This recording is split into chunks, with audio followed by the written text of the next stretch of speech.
This is something enormous. It is about a final control, and it's the United States saying there may be another power in the world, but we will be the ultimate power. Quite explicitly, the US and the EU are saying that they want these new trade agreements to form the blueprint, the template for all future trade deals. And that means they're rewriting the rules of the global economy, and that means for everybody.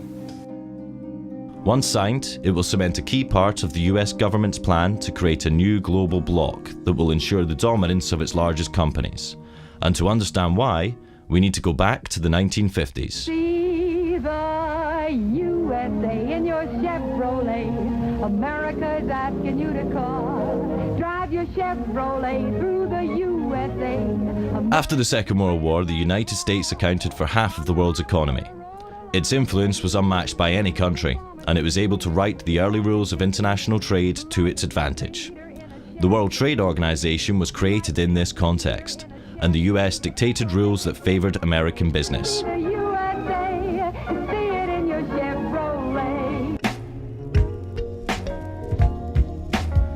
But as economies like China and India joined the WTO, it became a more democratized arena, and the US found it harder to control its decision-making.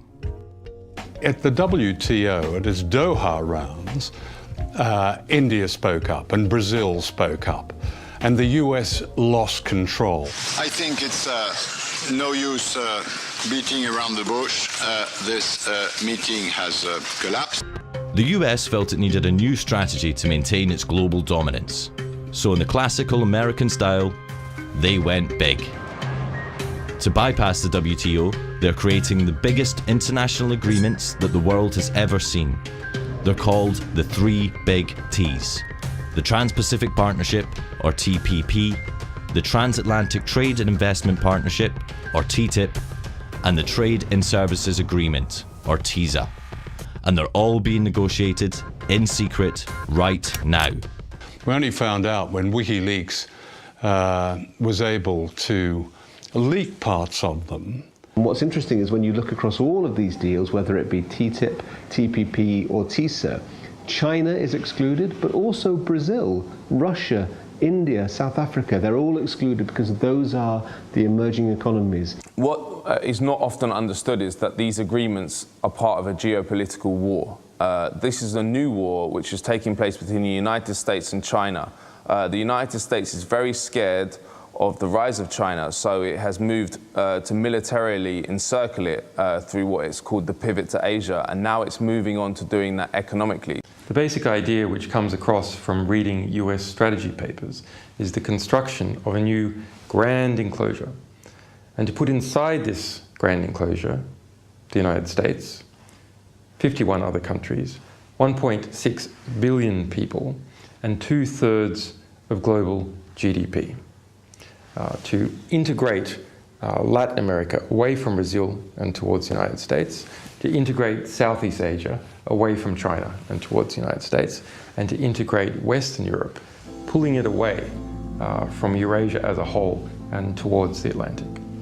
Of the three big T's, WikiLeaks has revealed 4 chapters of the TPP, which affects 12 countries in the Americas and Southeast Asia. We also obtained and released the core text of TISA, which affects 52 countries, including the EU.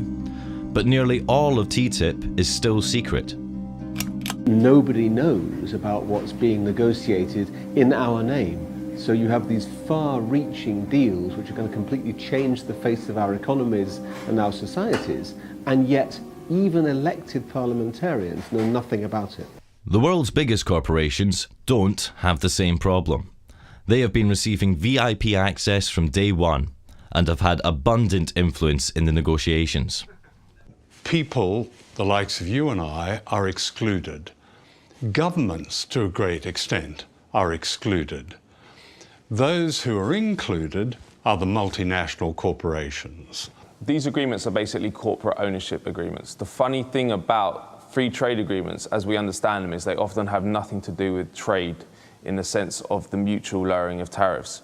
What they're about is enshrining an investor rights regime in the respective countries and ensuring that corporations can run wild in the respective economies with very, very little regulation or impingement by government or authorities. These treaties will have huge, huge implications for literally almost every critical issue that an individual citizen or community would care about: health, education, the environment, privacy, and access to medicines. I mean, the list could go on.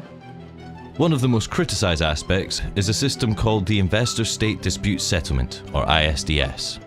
It's a secretive international tribunal that allows companies to sue states over virtually anything that they can claim affects their investment. If a protest affects their profits, they can sue. If laws affect their profits, they can sue. If new regulations might impact where or what they want to do with their money, they can sue.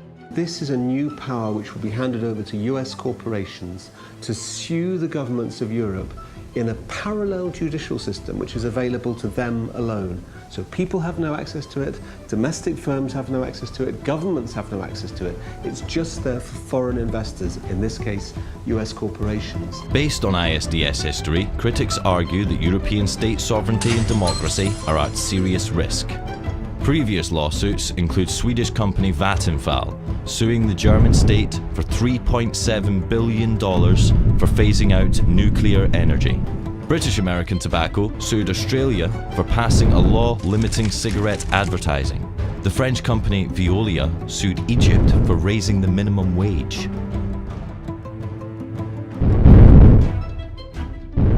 What is so scary about this is that corporations want to lock in their power. So they not only want increased power, but they want to make it impossible for sovereign governments to reverse the changes which are going to give them power. So, for example, with TTIP, if it passes with ISDS in it, the privatization of the National Health Service, which is happening in the UK, can never be reversed. What is democratic about an enormous imposition of power on countries whose citizens have no way of knowing what's going on, of debating it, or influencing their government in its decision? That's anti-democratic. The history of these agreements shows that they're very difficult to change unless people can see what's in them. And that's why they're kept secret. Because when the contents are revealed, it generates an opposition. In a few moments, I will sign the North American Free Trade Act into law. NAFTA will tear down trade barriers between our three nations. It will create the world's largest trade zone and create 200,000 jobs in this country by 1995 alone. This agreement exchanges membership rights for China in the WTO for economic opportunities for America in China, for American businesses and American workers. The agreement we're announcing today includes several important improvements and achieves what I believe trade deals must do. It's a win-win for both our countries. This deal is a win for American workers, for our farmers and ranchers. It will increase exports of American agricultural products. So instead of having a race to the bottom for lower wages and worse working conditions and more abuse of our natural resources, this is a race to the top. It's not just good for our businesses, it's good for our workers. WikiLeaks has had considerable success delaying the TPP and opening up the debate around it and the TISA by releasing the secret draft texts. Your secrets keep me peaceful. Your lies keep me safe. You are satisfied with my ignorance. And you are in control. But we aren't aware. We are anonymous. We do not forgive. And we do not